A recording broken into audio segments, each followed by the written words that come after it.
Okay. Hi, everybody. I'm Mike Henry. I work at Lighthouse Writers Workshop. Um, Good to see you. I have the incomparable John Brehm, poet, person extraordinaire, with me today. I'm very excited to see my old friend. It's been too long, John. How are you? I'm doing well, and I'm glad to be with you today. It's great to see you and reconnect. We should Yeah, do this like every couple of days. Is that okay? absolutely, every day, just like every morning. For the right fee, you'll zoom me in. That would be Okay, great. my day job.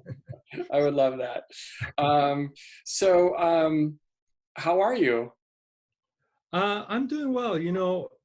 Um, I'm having an easier time with this situation than I know a lot of people are. I'm healthy relatively, and um, able to still do some teaching online and to do my writing, and so my life hasn't dramatically changed. I miss going to restaurants and going out and seeing friends and stuff like that. But compared to the suffering that some people are enduring, I've got it, pretty good. Um, and yeah, some ups and downs of just dealing with the strangeness of it, and the uncertainty, and feeling some pretty intense anxiety at times and fear, and um, but then trying to work with that, and trying to see this also as an opportunity, this kind of enforced pause that we're being asked to endure.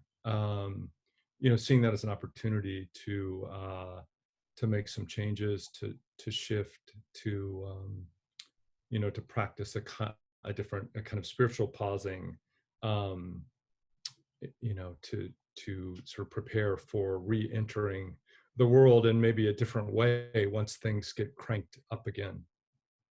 Yeah, and how does one go about doing that? I'm asking for a friend. Yeah, sure.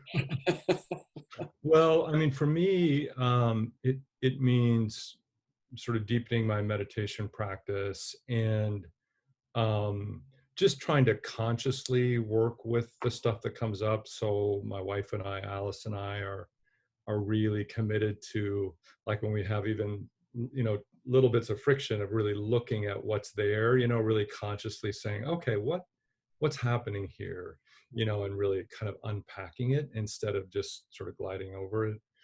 But the other thing that um, I'm thinking a lot about lately, I'm going to teach a class on this tomorrow. It's called the Sacred Pause, and the idea is that when you can stop the habitual way of reacting, or the habitual conditioned, patterns, the momentum, um, in one's life, and let there be some space for something new to emerge, that can be um, a way of creating a shift.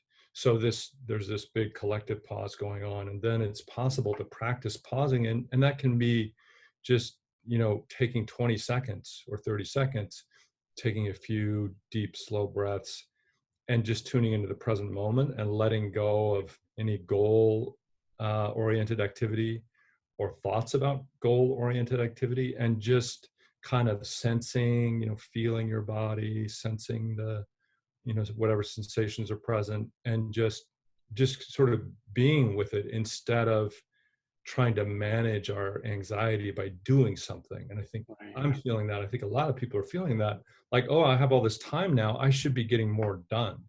That conditioning is so strong in our culture, like, we either doing stuff or feeling like we should be doing stuff. Yeah. And so there isn't a lot of space to just kind of be and open and relax into the present moment. So trying to practice that.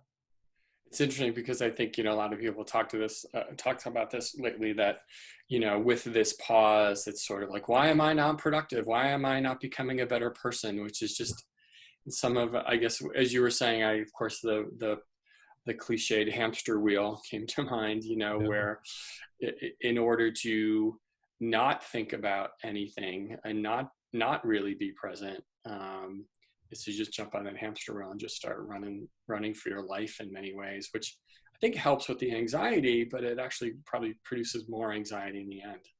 Yeah, I mean, it is a response to anxiety for sure, and it makes perfect sense. I mean, we're conditioned to do that, and but it's not a really effective strategy. It's like the anxiety doesn't really go away; it Right. comes back.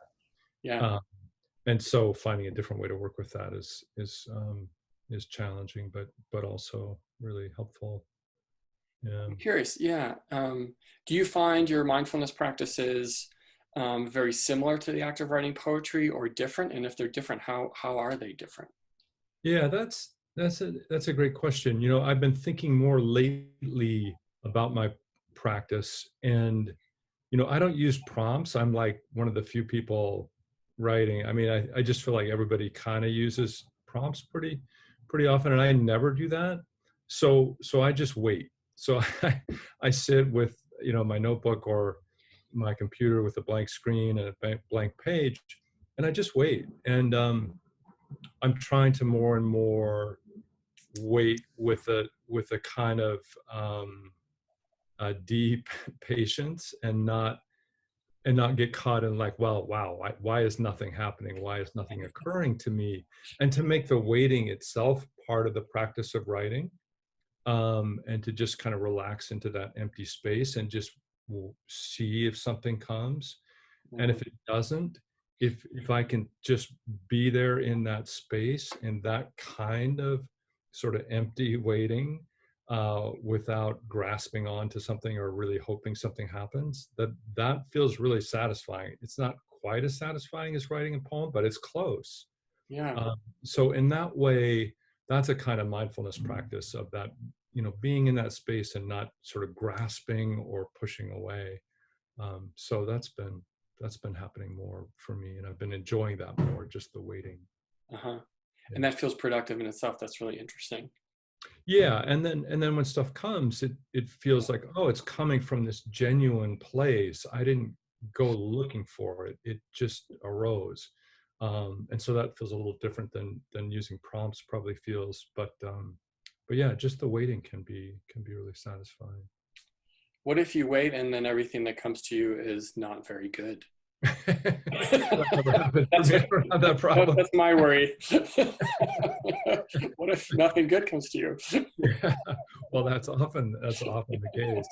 That's often the case, and then you have to let go of that too. Right. Or you convince yourself it's good. It feels good for like a day, and then the next day you look at it and you think, oh no, that was. Yeah. It's funny because I think, I've talked to my daughters about this. They play tennis, and tennis is such a game of the head. Yeah, It's a game of repetition. You right. practice your forehand a million times, so you don't have to think about your next forehand. Mhm. Um, and there's something really interesting about that. I think, it also reminds me, like, I mountain bike a lot, right? And so when the trail gets difficult or when the match is difficult, and you struggle, to clear a section of the trail and you fall over, you have to stop over and over again.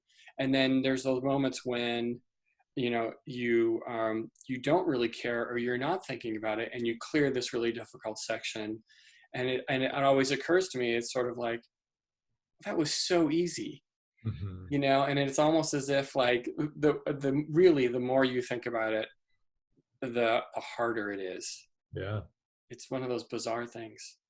Yeah, absolutely. I mean, if you're just purely in the moment, you're not thinking about being purely in the moment. It's the thinking mind, kind of creates this division. You're sort of doing what you're doing, but you're watching yourself. And yeah, I mean, I think Yogi Berra said, I can't hit and think. Right. It's just, and sports is a great example. Mountain biking, you get into that flow, and it's a really beautiful, very refreshing experience. Right.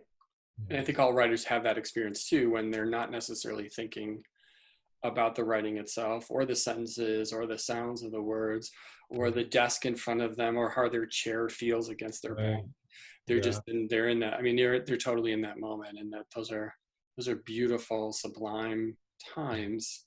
Yeah. And I guess it creating the space in order to get yourself in those situations as much as possible, I think, is really, in some ways, that's the key, right? Yeah, absolutely. And just being willing to be in that space, even if nothing comes, and to Right. have that be okay. And that's I've struggled with that a lot. I don't want to make it seem like that's easy for me, but it's getting a little bit easier of not getting frustrated. And one thing that I know has helped me is not like we unplug the modem at night and not putting it back in. So, if the internet is on, if it's available and things are not happening, it's so easy to check my email or check the times, and then it's all over. Yeah. Yeah. So keeping that out of the picture definitely helps. Well, I feel like I learned a ton so far. This is great. I really needed this. Thank you, John, as always. Yeah, Uh, yeah, so for these sort of quick and off the cuff interviews, conversations, the idea is that, in these crazy times and just in general, it's always great to, as from writer to writer, to share something that may help buoy one another. So I was wondering if you could read a poem or two for us to help us on this April Friday. yeah. Not that we need help, but you know what I mean. Sure, sure. Yeah, I'd be happy to. Yeah, I don't know how much it will help, but yeah, I'll read this poem. And I think you've seen this one because I posted it. It's called Dick's Kitchen Metaphysical. Mhm. Um, and it's set in a kind of hip burger joint here in Portland. Dick's Kitchen Metaphysical. When I set aside the book about knowledge of higher worlds and how to attain it, dog-earing the passage that explains why the initiate must listen without judgment to whatever is being said, however contrary or noxious it might be, the waitress at Dick's Kitchen asked me if I'm still working on everything. And I answer yes, because I'm not only lingering over my turkey burger and sweet yam knot fries, but pondering questions of life and death and how to access the mystical realm that shimmers like a heat mirage at the center of all things. But when she further inquires if my food is still tasting well, I feel myself plummeting back into the lower worlds where all I do is silently correct my fellow human beings for the way they dress or drive or speak or think, peppering them with sarcastic questions or barking at them in my head like a full-blown crazy person. How could you vote for that apoplectic, orange-faced, racist ignoramus?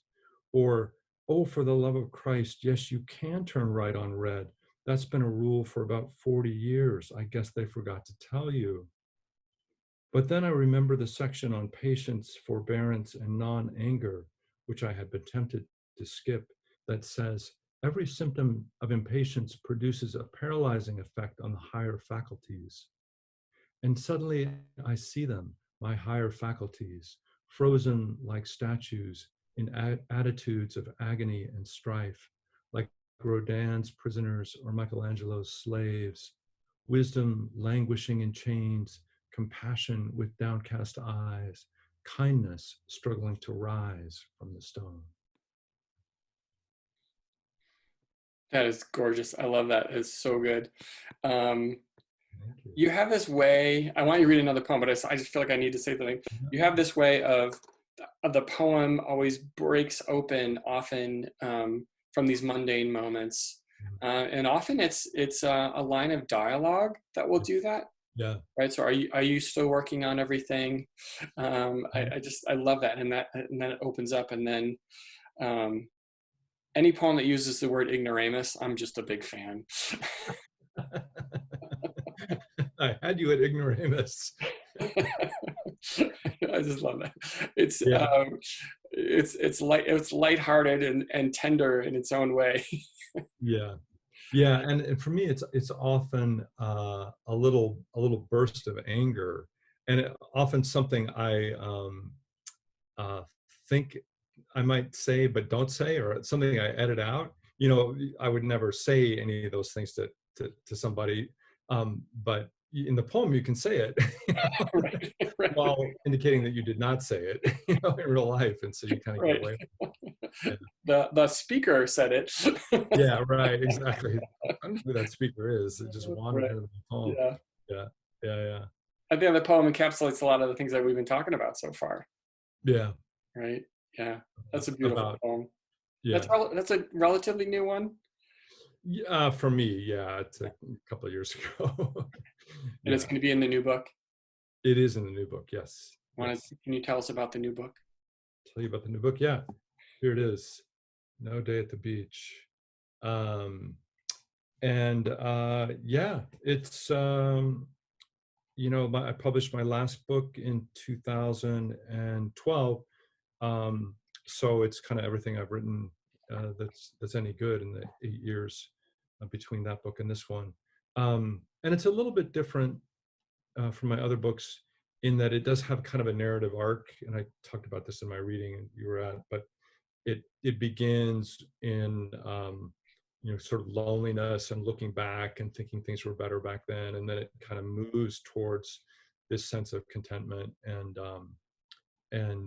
kind of being at peace with the present moment. Um, so it does have that sort of arc, and that's different for me. My other books are just kind of collections. They don't have that kind of continuity or thread running through Yeah, them. yeah, Yeah, yeah. yeah. It's beautiful. I don't have a copy yet. I ordered it from Tattered Cover, Oh, and they said it's on back order from the publisher, so I take that as a good sign. well, yeah, in a way. It's not that they've sold out the print run, if that's what you're thinking. It's in the The publisher's basement. Some guy.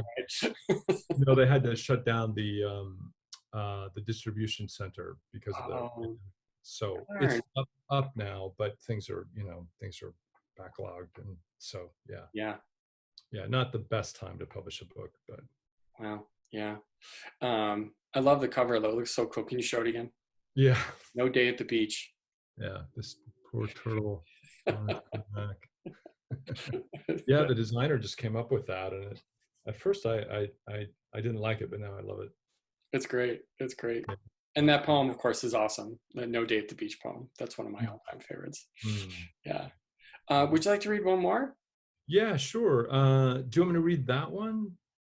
Do you have a request or? Well, do you have a copy of Help I Is on do. the Way? Yeah, yeah, yeah. Yeah. All Is there right. one in there that you'd like to? It's a really short poem, but I just love it. I mean, there's so many good poems in here. Um, and then of course ones I've heard you read a lot, which would be great too. Obviously, The Change in Service is a favorite, but Mm. it's So Long on page 28. Oh, yeah, yeah. There's something really beautiful about it. Oh, thank you. Yeah, yeah. So long. To break this day free from all the others, to stand at the morning end of it and push off from the shore, sail beyond the reach of all my failures calling after me. You can't just leave us here, shaking their fists, crowding into the water, clamoring, we made you who you are. To feel their voices growing small underneath the surf, the wide, unknowable ocean all before me. I just absolutely love that poem. I mean, the view of the shore, and then the The failures. the calling, right? You Yeah, can't come leave back us. here. Yeah, you can't leave us. Oh Yeah. man, Oh, thank you. sure. And you're a literary person, so I'm sure you caught the Milton reference in the last lines. Oh sure, yeah. For those of us who are uninitiated, why don't you go ahead and explain it? So when Adam and Eve are cast out of the garden, Milton writes, and the world was all before them. Right. Um, and this is a line that a number of poets have echoed. And so in the wide unknowable ocean all before me, it's a slight echo of that. I love that. Yeah, That yeah, makes a lot of sense. yeah. Then it's a mix, it's like, oh yeah, the world, but the world is the world of change and pain and loss and gain and beauty and joy and all of it. Yeah, All of that stuff. yeah. Because I think, as Blake would say, the Garden of Eden was kind of boring and lame, right? Yeah, you right. need you need that knowledge of good and evil in order Right. to have passion and creativity. Right. Right? Some creative friction. Yeah. Yeah. Yeah, Yeah. Yeah. wonderful. Well, thank you so much for spending the time. It's great to see your face and to hear your voice and your poetry. I hope I will see you soon in person, sooner rather than later, somehow, some way. Yeah. Um, Yeah, thank you, Michael. It's so great to see you and yeah. connect with you. I'm really, wishing that the Lit Fest was going to happen in person. It's a highlight of my year to get to come back there and be in that community and Yeah. see everybody and be in that world. So I'm really gonna miss it, but make the most of the Zoom connections that are available. Yeah. Yes. And then when we could do something in person, whether it's Lit Fest or not, we'll have to bring you back to Denver for sure. Yeah, I would love it. I would love it. Yeah, I give my best to Andrea and everybody. Thank you so much. All right. Yeah. Take care. All right. All right. Thanks, Michael.